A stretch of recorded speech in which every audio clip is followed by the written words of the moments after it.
Welcome to a whole load of property, business, and mindset, a podcast bringing together like-minded people who have an interest in all things business, property investing, and personal development. Hey Lucy, thanks for coming on to the podcast. For the listeners, we have Lucy Ingram here from Ride Developments and Ride Property, based down in the southwest, aren't you? Yes, we're down in the ocean city of Plymouth in the southwest. Fantastic. So Lucy, appreciate your time coming on the podcast. We're here today to talk about, your journey in property and give the listeners a lot of sort of value. Like you said, you've done a lot in a short space of time. So hopefully people can actually listen to this and find out that, doing the bigger stuff isn't too unattainable for them. So welcome. And, I've given a little introduction. Could you sort of elaborate and tell me a bit more about yourself? Yeah, thank you for the introduction, Dan. Firstly, a bit of a kind of warning shot across the bow is that I've got two mental French bulldogs in the background. So I think they've just been through their Zoomy session as we were catching up before you went live. So hopefully they've now worn themselves out enough to go to sleep, but just a little bit of a warning. Yes, thank you for the introduction. Really happy to be here. And thank you for inviting me on the show. I'm Lucy. I'm half of Ride Developments with my wife, business partner, best friend, partner in crime, Stephanie. So we are based down in the southwest. We got into property, I'll just kind of run through it quickly, but we got into property about 2.5 years ago, both serving in the Royal Navy, so both military careers, about 35 years of experience service between us. Although I have actually just retired from the military, from Navy life after 21 years. So congratulations. Thank you very much. So I'm now officially in full-time property. So yeah, a little bit of a change of life at the minute. So the next chapter has just officially started. But yeah, we've done quite a lot in 2.5 years. We got into the kind of rent to rent game. Sorry about that.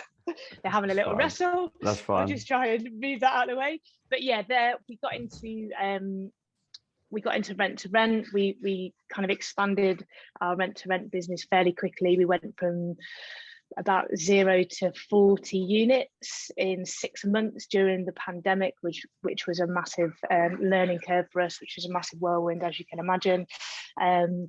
And yeah, we've got a small buy-to-let portfolio, which we hold down here in Plymouth. We've got some property in Leicester and in Bicester. And then we most recently got into the world of property development. So we've literally just completed on our first commercial to residential conversion projects last month. So yeah, a little bit of just a snapshot of us and what we're all about. Well, firstly, fantastic. And thanks for the introduction. I suppose being based down in Plymouth, that's where sort of the Navy are based primarily, hasn't they? They've got a lot of vessels or ships going out of there. How was your time in there? I'm always interested because a few people I've had on the podcast a bit from a military background and from a professional sporting background, and I always find that they tend to be quite successful in a quick or a short space of time in whatever business it is they're doing. And I think it comes from the discipline, the mindset that is instilled in you. You have to be strong-willed, disciplined in order to succeed in either professional sports or the military. That's what the ethos is essentially, isn't it? Or part of it. So I'm always interested to know how you think that your experience in the Navy has obviously benefited you within the property industry as well. Yeah, I think it definitely has helped us, and you kind of touched on it there, the discipline, the structure, very much kind of process driven, and there's something to do and you just crack on and get it done. So I think that's helped us a lot, in the early stages of our property careers. But then I think also, away from the kind of discipline side of things and the structured kind of setup of military life, it's also being a part of a bigger team. And seeing the value in kind of a team coming together, pulling in the same direction to get a job done. So I think that has helped us, kind of hugely really in the early stages of, whether that be, a smaller team in terms of a, kind of a property management side of things, or property development when you've got you've got trades, you've got professionals helping you get something done and just working together on that with the same goal. So yeah, I think the military life has definitely given us a bit of a head start, I think. Oh, brilliant. And you have done a lot in a short space of time. So you said 2.5 years. So you built up rent to rent, buy to lets, and some commercial to residential. Some may say, well, you've done a lot in loads of different strategies, because everyone says, you know, focus on one strategy, not shiny penny syndrome, all that sort of stuff. But I suppose the market may have dictated the way, obviously, you've diversified across different strategies. Why have you decided to do a few? Yeah, I think, yeah, that's a good question. And, you know, we did have, you know, a property or two before we got into, you know, before we started to get educated, and we started to understand the possibilities of using property as a vehicle for building wealth. And so, you know, the buy-to-let game, we kind of already fallen into that one, you know, accidental landlords. Again, being in the military, that's, you know, a lot of people in the military kind of fall into that accidentally, just for the pure nature of, you know, being relocated around the country. We jumped into the rent-to-rent side of things. You know, we followed a lot of people's kind of journeys with regards to education. We went to, you know, the property seminar, when you get a bit of a flavour of all the different strategies that you can do. And, you know, it felt like that strategy was the right one for us at the time. It kind of complemented both of our military careers in terms of we could still do the military life, we could still, you know, fulfill our job roles, but we could do, you know, rent to rent on the side, essentially applying, you know, the basic principles, but not a huge amount of our time, to be able to build it up fairly quickly, again, without massive amounts of capital necessarily to get started. So that was the drawing factor to rent. And like anything, if we're going to do something, we generally jump into it with both feet. And you know, we did do that. We were quite honest in the early days, and we did share the kind of pitfalls of, you know, potentially scaling a little bit too quickly. And, you know, we kind of, you know, we were quite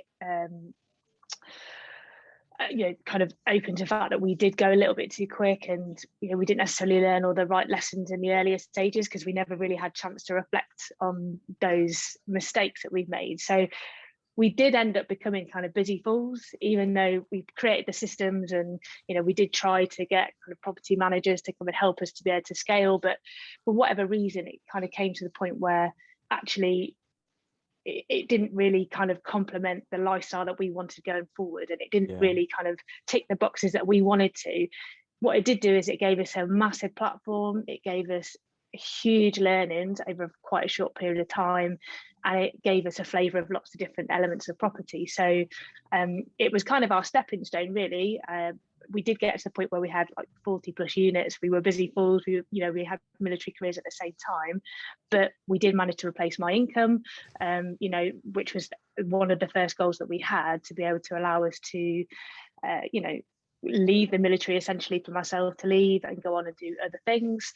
And yeah, we kind of found property development, which just felt like it did complement us and what we wanted to do more going forward. So yeah, we kind of had a little bit of a, you know, we've done some SA, we've changed one of our buy-to-lets into an SA property, you know, so we have had a really good kind of exposure to most of the strategies, and I think we're in a place now where we found actually property development is something that, you know, really gets us going. It really lights the fire, and we feel it gives us a bit of all the property that complements us and that we like the most going forward.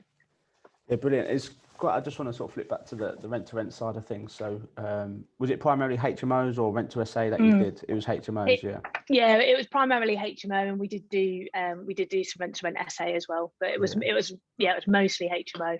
Yeah, and I think it's quite important. Like, you know, a lot of people say how getting into property is difficult. You need all this money, but there are strategies out there where you need less money than you would if you're purchasing, and it obviously is dependent on where in the country you go to as well. So, like say, like a rent to rent, for if cash flows you goal, a rent to rent strategy is, or rent to SA, rent to HMO is probably a good one. Like you say, to build up a pot where you can, like you say, step out your job and then focus on other stuff within property. My first sort of strategy was sourcing.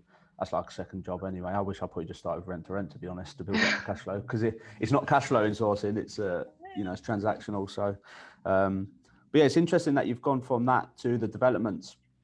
And I suppose from a selfish point of view as well, like talking to you about developments today is because that's what I want to get into as well in the future. So we're actually doing our first commercial to residential now. That's one office block to 5 studio apartments. we've had a lot of learning curves already, things that we didn't factor, the time it takes for consultants, the reports, for everything that you need. So, we know for next time we need all of them lined up for PD date, which we didn't have. But yeah, brilliant. Tell us about the new builds then. So we've actually, our commercial to residential conversion was an old care home actually. So it was a conversion project. It was 1833 build, big old lump of property, about 500 square meters just shy of. Wow. Huge big property set within kind of 2/3 of an acre, so in a great location in Plymouth. Parking's not an issue then for planning. Yeah, so with this one, there was planning on the site already, although we did make a lot of variations to the planning. We created extra bedrooms. We were able to give over half of the units their own outside space, which post-COVID was really important and was a great selling point for our buyers. So we were able to increase the GDV by over 15% actually by kind of making those variations to the planning that was already in. But yeah, we created 6 apartments, mostly 2 beds, and a separate coach house, which was a separate detached coach house. So we literally finished last month. We completed on that, and all investors paid off with their Brucey bonus. All the senior debt paid off, and some profit in the bank for us. And we were actually able to retain the penthouse apartment as well, which was a nice little cherry on the top. Oh, amazing! Are you going to just AST that? You're going to SA it? We're actually going to SA it, but we're gonna give it to a renter. So actually, something in the last kind of couple of months is we obviously know the value of rent to rent from both sides, but from our point of view, wanting to be as passive as possible in the other businesses, so we could focus on the development side. Property management is something that we don't want to do, and we made the conscious decision that rent to rent or giving it to a rent to rent on a long-term lease was something that we wanted to do. So we found somebody in Plymouth, very, very established business down here doing exactly that.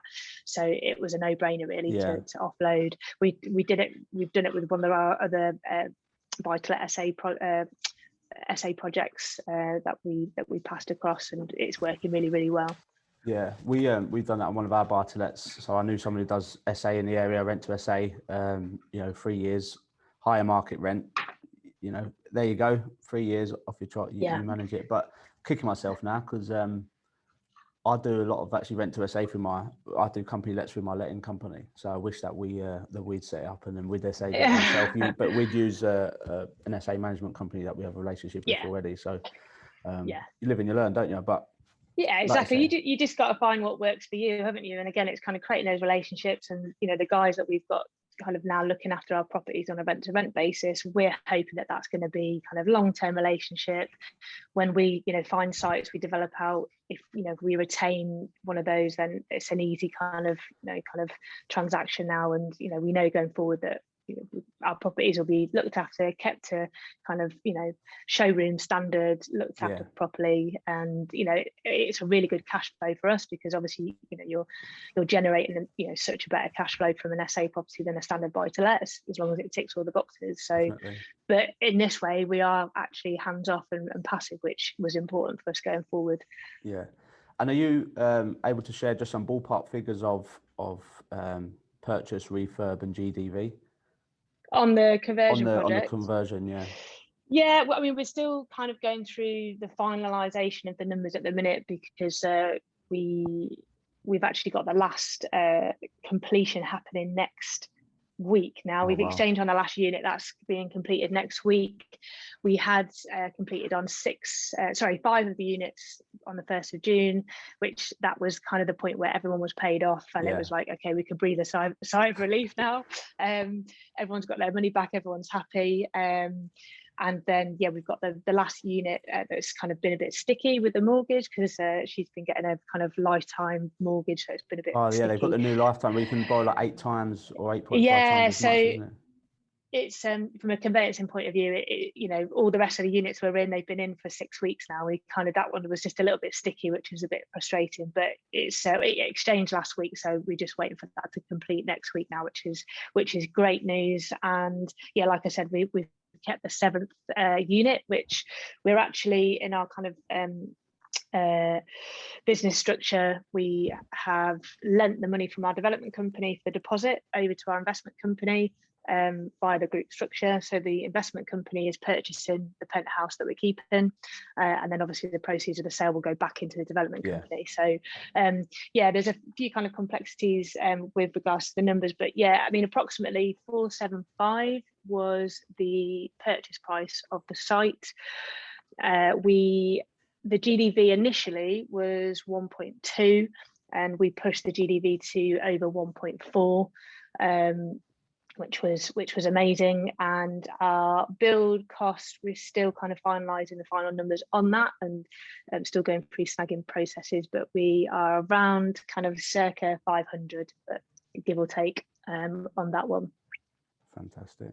So yeah, like you say, so yeah, we certainly went over on the budget, and we kind of estimated initially 350, which you know, in hindsight was, I think, a bit of a pipe dream anyway, and then obviously material costs as they went up, but luckily, you know, any of the increases that we had to deal with you know, regards to the build cost and getting the project completed were weathered with, you know, the increase of GDV. So yeah, it was, you know, it was a project that we always knew the numbers were good on. So, you know, we did have a big contingency on it. And I think that is important at the front end to make sure that, you know, especially in the earlier days, if you are taking, you're still essentially learning, because, you know, no matter how many courses or books or podcasts you've listened to, you know, at the end of the day, you've got to feel it, experience it firsthand. Yeah, definitely. So yes, so definitely for us, having those numbers, you know, attractive at the beginning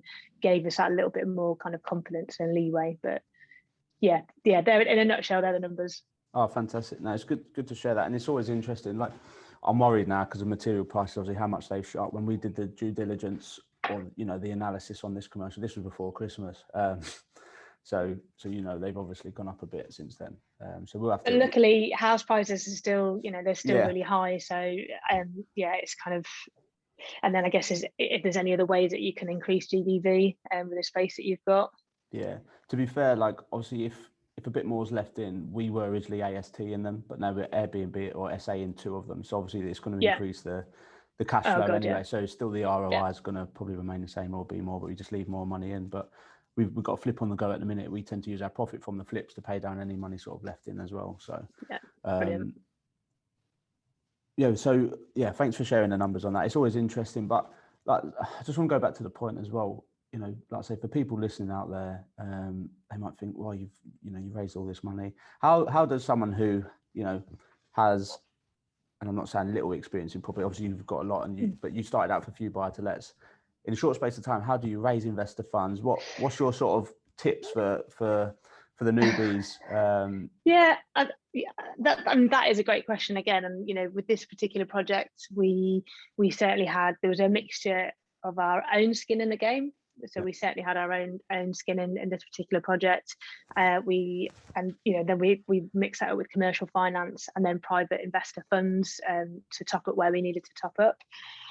But, you know, I think we are relatively new in property, and, you know, kind of 2.5 years pushing on towards 3 years, but it's we have done a lot in a short period of time. And, you know, I think we were quite conscious to try and be as open and transparent and authentic as we possibly could when we were publicising what we were doing, and we were sharing the journey, and we were, you know, enjoying the ride, which is kind of what our tagline is. And I think people just kind of related to that, and I think people saw what we did, you know, during the pandemic, when, you know, we scaled to what we did with the rent to rent side of things, despite all the challenges. And again, we shared all the challenges, we shared the ups, the downs, the real life, all the bullshit that comes with it.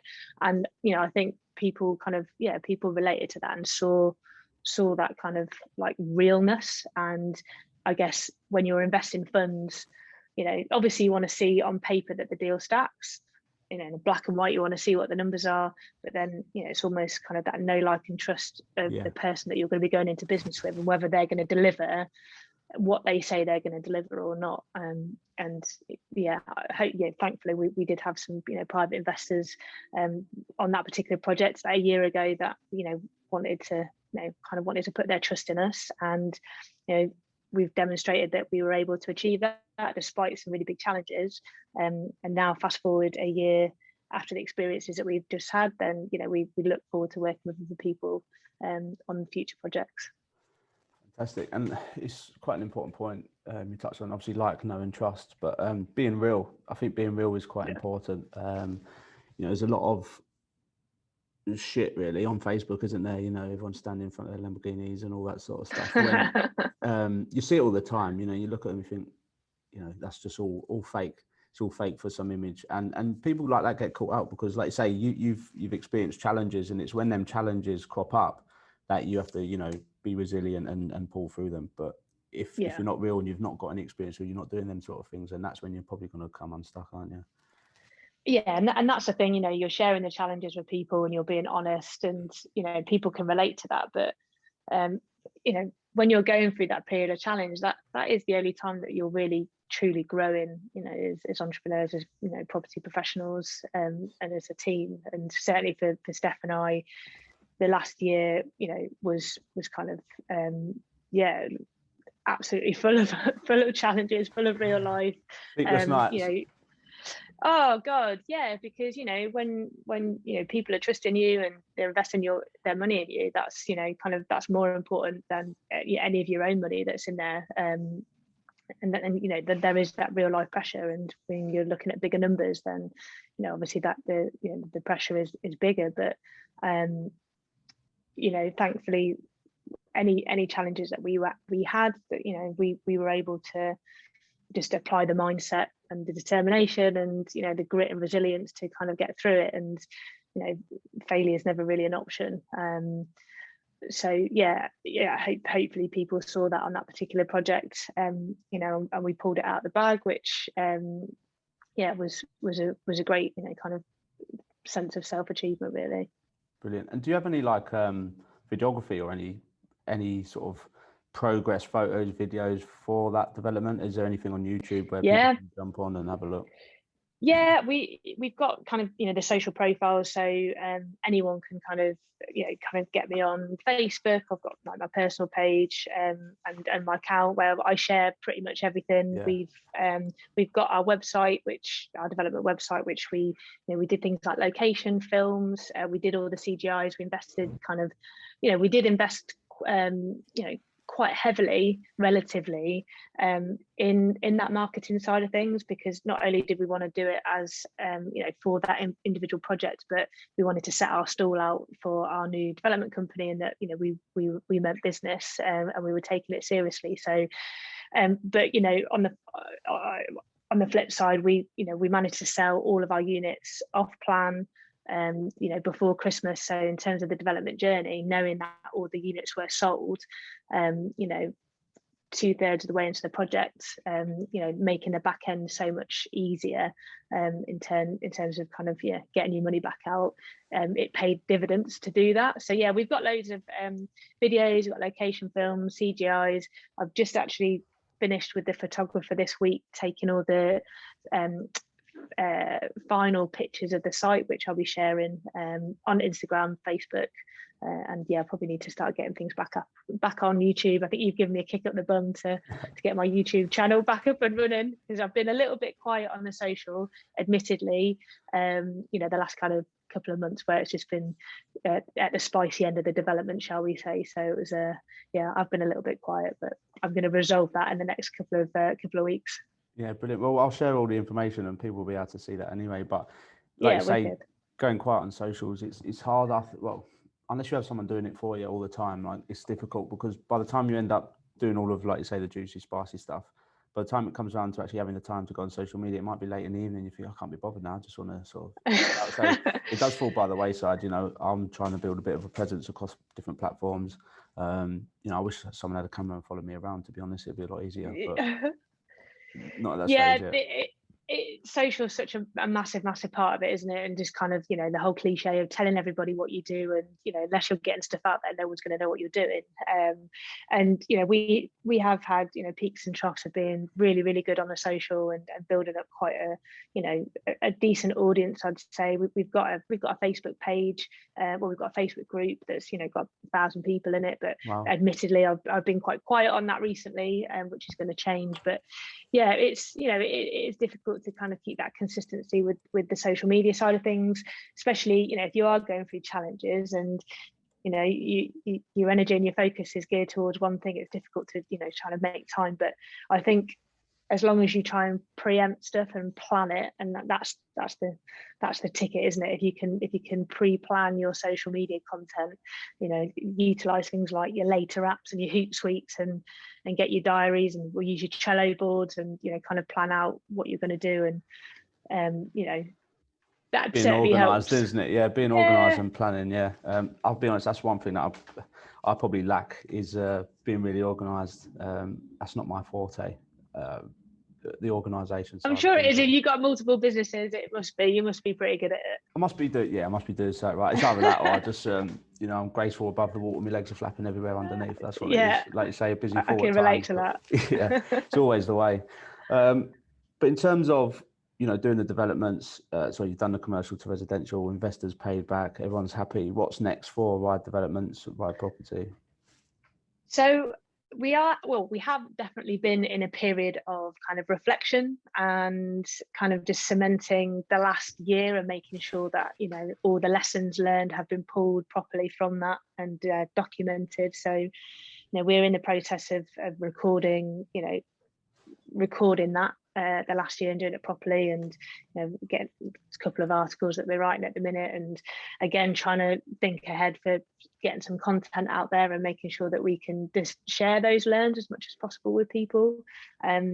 So yeah, there's definitely a period of reflection and documenting going on at the minute, but also getting back out there and getting the next deal. So we're actually looking for a personal purchase at the minute, but we're also looking for kind of the next business acquisition. So there's a couple of exciting potentials on the cards. So we're hoping to have something in the foreseeable to get our teeth stuck into. Is that similar commercial to Resi as well? Yeah, there's a couple conversion projects that we've got that we're just kind of analysing at the minute, and kind of doing the due diligence on, and kind of starting to get the professionals involved to look at things like from a planning and architectural point of view. But also, we are looking at kind of plots of land as well. So we are kind of very interested in actual new builds and kind of coming out of the ground and starting afresh. So that's something that we're definitely looking towards. But yeah, it's I think at the minute that it's been a case of getting back out, kind of re-establishing the connections and the relationships with the agents, because that's obviously so important, and just kind of getting back into that mindset and mind frame of kind of hunting down the next deal. Honestly speaking, with the development, the latter stages, that kind of went on the back burner because the sole focus was 100% geared towards getting our last project over the line. So again, it's just kind of getting back out, re-establishing the processes of the pipelining of potential deals, getting land in sight back out, kind of Nimbus maps, searching, and just kind of having conversations, going for coffees with agents, and just getting back in their mindset as well. You touched on a few things used there: land insight and Nimbus maps. There's so many little trickeries out there, isn't there? That to be fair, someone's probably listened to this and thought, "Oh, I ain't come across them before. How can that help me find deals and stuff?" Do you use a lot of sort of software and things like that to help find your deals, or do you do the standard browsing across all the portals as well? Because many people think you can't find deals online, but Oh no, you absolutely can. And I think if you're quite savvy and you set up the right alerts and you create the right kind of searches for you across all the different portals, and I think again it's just kind of being systematic with that and making sure that you're not just kind of doing it ad hoc, and you're just kind of constantly browsing. I guess the same with your social media. If you can kind of try and time block this stuff and be more strategic about it, the same with analysing deals and searching for potential deals. But there is software software out there that can help. And we use Land Insight. We quite like that one because you can dip in and out of it depending on if you're looking or if you're not looking, because obviously there's a monthly cost to that. Yeah. But it's just it provides that extra level of detail to help you to be able to analyze potential sites, more kind of geared towards the direct to vendor side of things rather than kind of going through your agents. But likewise, if an agent brings you something and you want to go and get that extra level of kind of due diligence on it, it's just a good tool. And yeah, I think they're all pretty similar. You've got Nimbus Maps, Land Insight. Well, words fail me now for other ones, but there is there's lots more. Yeah, fantastic. I'll definitely have a look at some of them as well. It's something that where we're getting into like the commercial to resi stuff, and we want to do the new build. Probably, if we are looking at, we're probably land bank at the minute just because of material prices and the uncertainty around that. But our end goal is the new builds. Personally, for me, I want to do like sustainable housing, fully sustainable housing. But the material prices and that are even more. So it's a bit out of reach at the minute. But you've touched on something a couple of times, which I think is quite key, which is mindset. You say you have to have the right mindset. What is the right mindset, do you think? And can you train the mindset? And this comes back to one of the questions that I usually ask at the beginning is, your sort of formative years in life, sort of, what's the word I'm trying to look for? Sort of frame how you are. Shape you? Yeah, shape you. Yeah, that's it. Shape you into adulthood and stuff. How do you think your mindset or your sort of background as a kid or anything like that has helped you to where you are today and to be successful in property? And obviously the mindset you have now, have you had to train your mindset to be like you are now, or do you think you've always had like that resilience, that sort of determination and motivation? I think the determination and motivation and resilience definitely comes from like kind of formative years, kind of my childhood. I joined the military at 16 years of age. I was somewhat of a tearaway in my earlier days, and I think it was either kind of the military or young offenders at that point in time. So I was a bit naughty, shall we say. You've chosen the right path. It's all worked out for the best. Even in my early years in the military, I was definitely a scallywag. I was getting into trouble all the time, and I didn't really kind of find my kind of purpose, and kind of started to turn things around till mid 20s really. So yeah, I guess that drive and determination has come from, I think, trying to not necessarily prove people wrong, but prove to myself. I think I'm naturally a competitive person. Definitely am a competitive person. I'm constantly striving to kind of make myself better and take on a new challenge and just kind of, I guess, prove to myself that I can achieve it. I left school with no GCSEs, but I subsequently did. Once I started to get my head in the game, I did a degree in the Navy. I got a first class honours degree, which was one of my biggest achievements really to date. So I think it's that mindset shift from kind of the earlier years of just wanting to keep moving forward, I guess. And again, being a naturally competitive person, it was always like failure has just never really been an option, no matter what. But my mindset is I am trying to work on certain aspects of my mindset at the minute. I've got lots of things that I definitely could work on. I put too much pressure on myself. The kind of the negative aspect of being competitive is nothing's never enough, and it's just trying to learn to just be content and be more in the moment with stuff, and kind of trying to tap into that unconscious thought and that unconscious mind and being like kind of positive and rather than kind of constantly putting the pressure on yourself or telling yourself you're not good enough, you need to keep pushing on. It's almost trying to be content in the moment of what you've achieved, which I'm not necessarily always very good at. It's hard though, isn't it?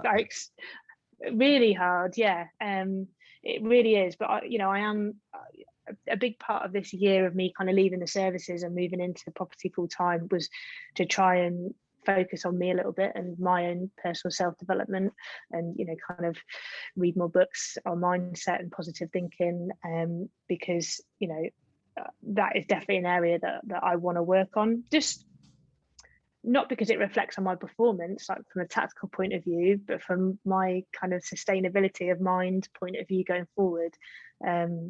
that, you know, as we get into more kind of meaty projects and there's more going on, I think it's so important to, you know, have that grounding as well. So yeah, that's definitely something that I'm working on at the minute. But yeah, so I don't know if that was a bit of a long-winded way of answering. No, it's fine. It's fine. And on that, is there something that you're reading at the minute that you would recommend on mindset, or anything spring to mind? So I've started to read the Midas method,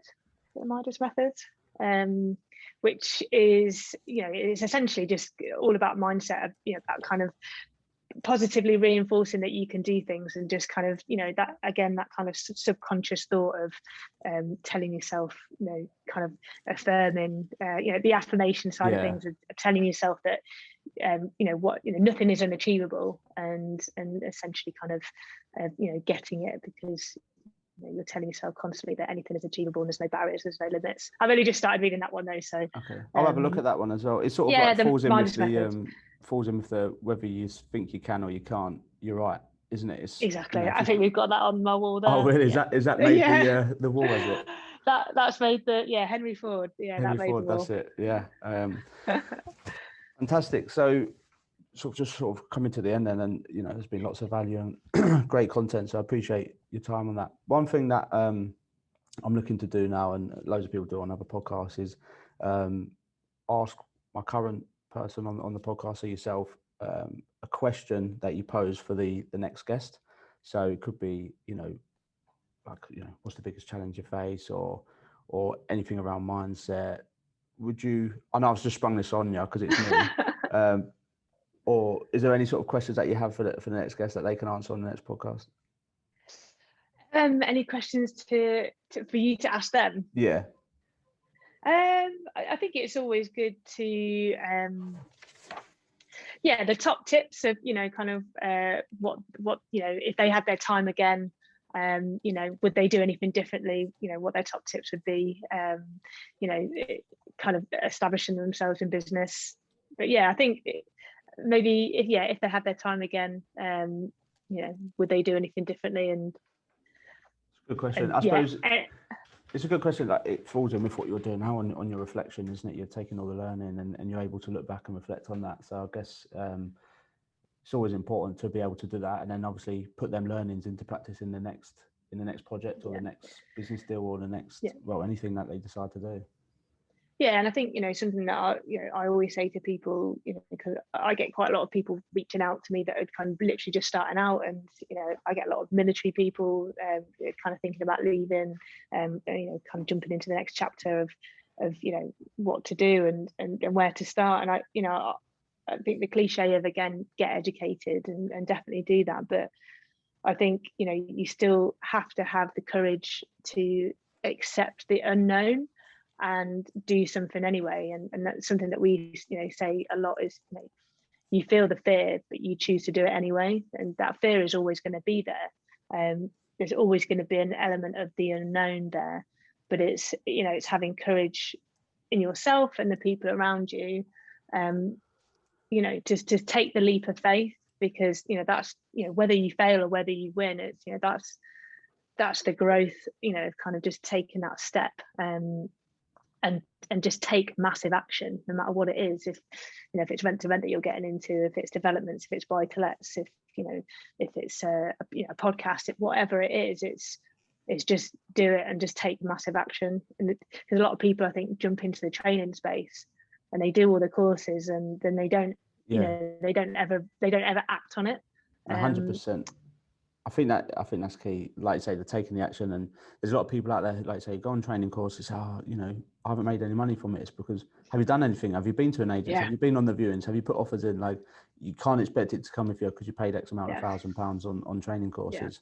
But yeah, that's it. Just go out there and, like you say, sometimes you win, sometimes you might fail, but it's when you step out your comfort zone, and that's when the major growth happens. So perfect. Well, definitely.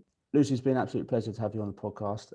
I'll put all of the contact information where people can find you, so they can obviously look at your recent development and follow your journey going forward on any new developments. I'm excited to see what's in the pipeline on the things you touched on. But yeah, don't be a stranger. Thanks for coming on, and I've really enjoyed it today. Yeah, thank you very much for having me. And yeah, I kind of will sign off with our tagline of no matter what you do, enjoy the ride, with a little shaka. But yeah, thank you for having me. Pleasure. Brilliant.